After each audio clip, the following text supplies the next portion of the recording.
Welcome to Created to Create Kids.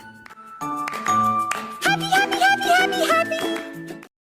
Good morning, kids. It's Miss Jenny and Mr. Paintbrush here to teach you another lesson.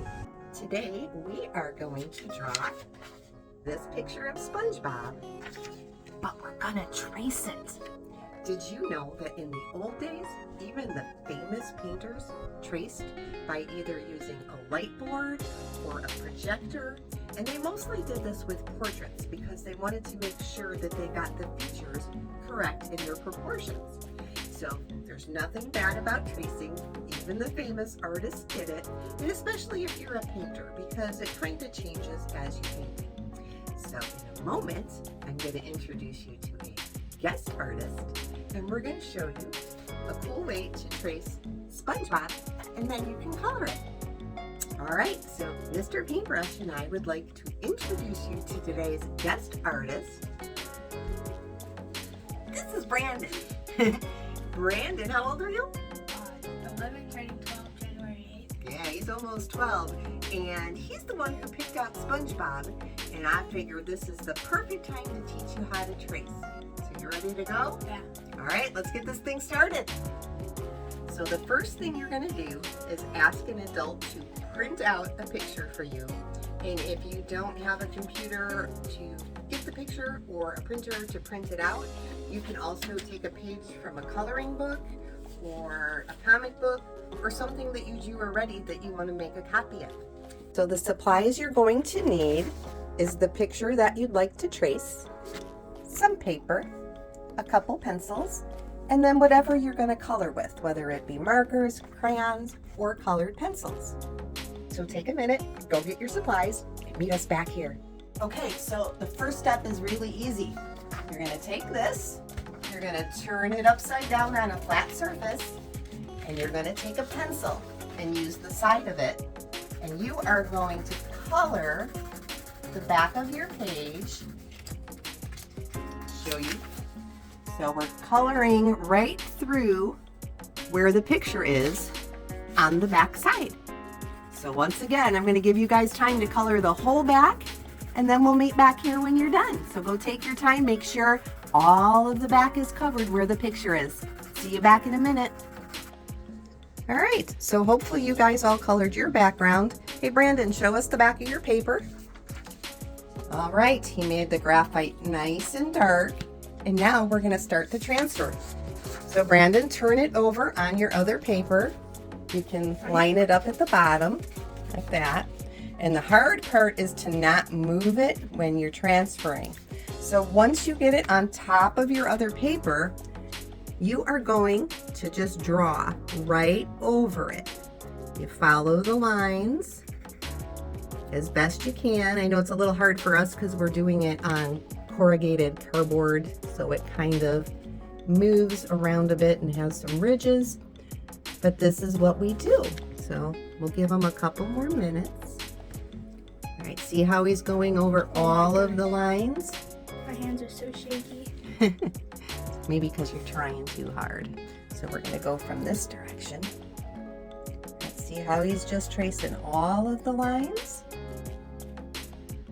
So you're drawing right on top of the drawing.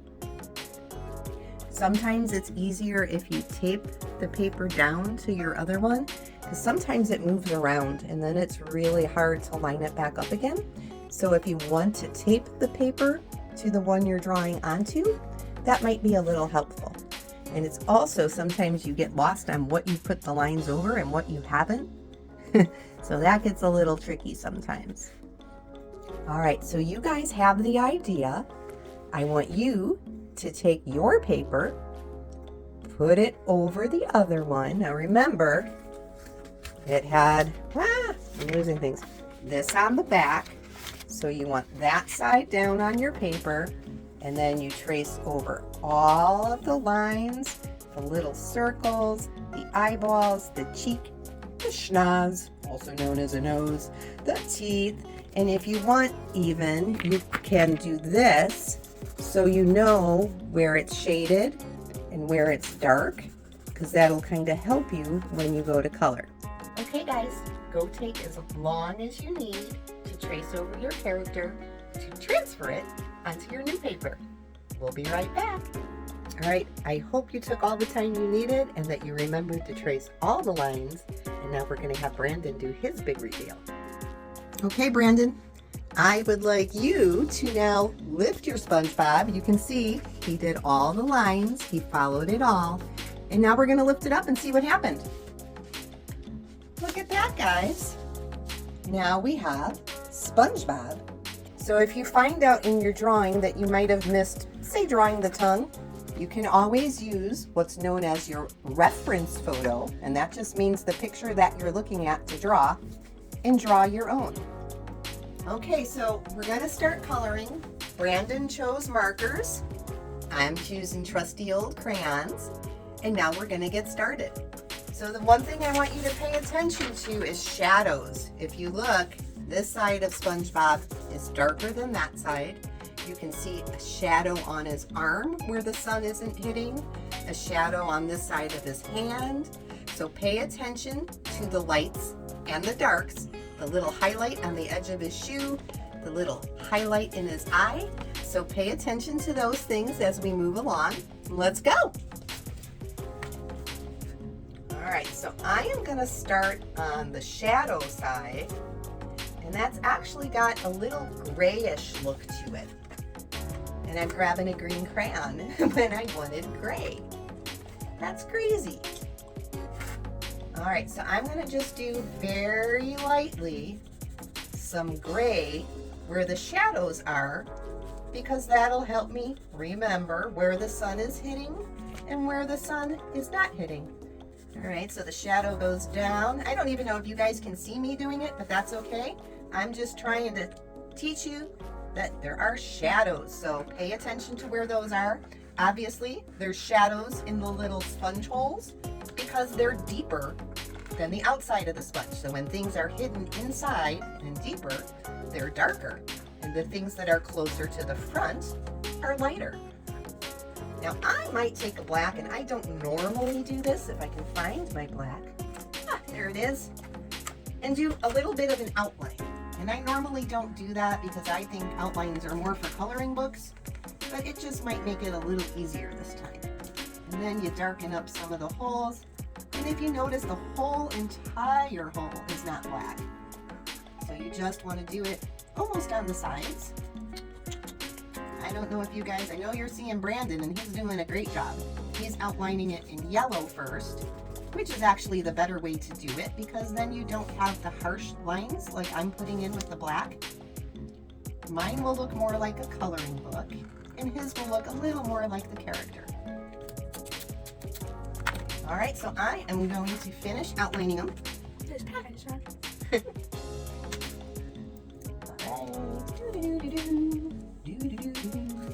Miss Jenny singing again. I know, I'm a goofball. Always happen, and I like that about myself. That's true, you're a bigger goofball than me. I just fixed the tile. Nice. How are the rest of you doing with your coloring? Did you notice the stripes on his socks? No. Oh. Me? Them?